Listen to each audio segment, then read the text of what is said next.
Hi everybody, it's Ms. Martins. If you can hear a low rumble, my cat is sitting on my lap and I can't move her. So bear with me. I'm just going to continue the last little bit of the lesson that we didn't have time to get to, starting with example 1. So you should actually see the same exact question in your notes. So grab out your packet from class and start right here. So we've got a real life example of a gymnastics floor. It's in the shape of a square, which when we divide it turns into two triangles. Okay, and if it's a square, we've got right angles. Each of the two congruent legs is 12 meters. So the question is, how long is the gymnast's path? Okay, how long is this piece right here? Well, we can use the pattern from a 45, 45, 90 triangle, which if you recall is take the side, that's the leg, and you're just going to multiply that value by root 2.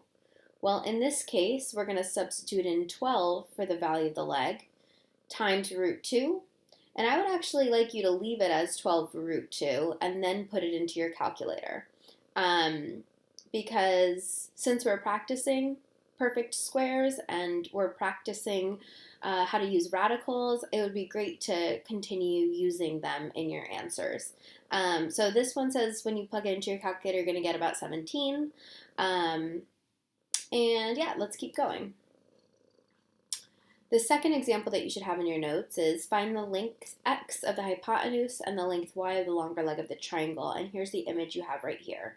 Well, if you remember from class, this represents half of one side of an equilateral triangle, which means that x needs to be double whatever this is. So if this is going to be 8, x has to be twice 8, which makes it 16. Okay, so here it says it right here, 2 times 8 is 16. To find a longer leg, okay, we take our shorter leg and we multiply it by root 3. Okay, so here they did that. They took the shorter leg, plugged in 8 times root 3. And in this case, since the directions did not say to round, they left their answer with radicals, which is awesome.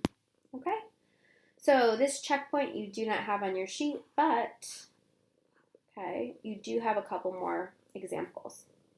For example 3, you've got the base of the MIT building and the 30, 60, 90 triangle. This one's a little bit different because they didn't give you the value of the shorter leg. So you have to think a little bit differently. They gave us the value of the hypotenuse. Fortunately, we know that the hypotenuse is twice as big as the shorter leg. So we could just divide by 2 to figure out what the shorter leg's going to be. Well, when we divide by 2, I think we're going to get 147. So x is 147. Then we need to find the length of the longer leg. So 147 would be the shorter leg times root 3, plug it in, and again, let's see. I like to leave it this way, but it does say in the directions, find to the nearest foot.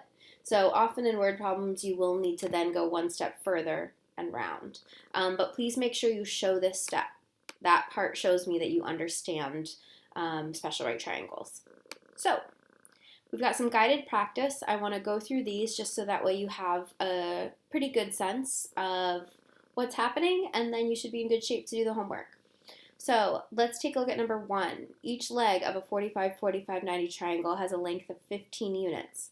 What's the length of the hypotenuse? Well, 45, 45, 90 tells me the pattern is A root 2. So if A is 15, then the hypotenuse must be A times root 2, which is 15 times root 2. Then it says, how is the length of the longer leg of a 30, 60, 90 triangle related to the length of the shorter leg? Well, the longer leg is root 3 times bigger than the shorter leg. Okay? Going on to the skills check. Here we have a 45, 45, 90 triangle with 6, 6, and x.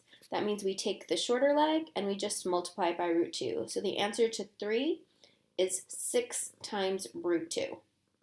Coming over to number 4, okay, we have 18, we have 36, and we have this longer leg being unknown.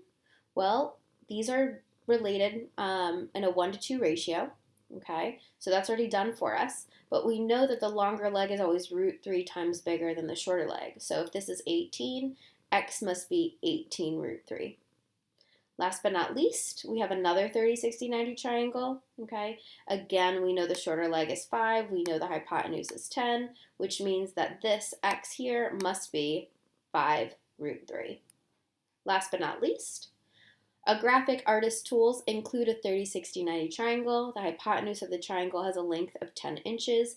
To the nearest inch, how long are the legs of the triangle? Well, this thing's 10 here. Sorry guys, it's just kind of interrupting. We don't need you right now, thank you. Cancel. And let's close out. Okay, so we have 10 inches here, and that's going to be the clue to help us figure out the shorter leg. Well, the hypotenuse is always double the shorter leg, so the shorter leg must be 5. And then to figure out the longer leg, we just tack on a root 3, 5 root 3. Then we would plug that into our calculator to figure out exactly how long the legs of the triangle are. Well, I'll just pull up a calculator just so that way we can all be on the same page. Okay, I'm going to figure out what the square root of 3 is. And that's about 1.73. I'll multiply that by 5.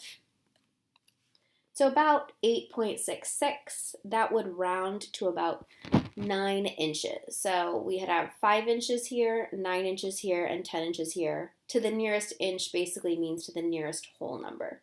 Okay? So now you should be in a pretty good shape, in a pretty good position to continue on with the homework, which you will see on LMS.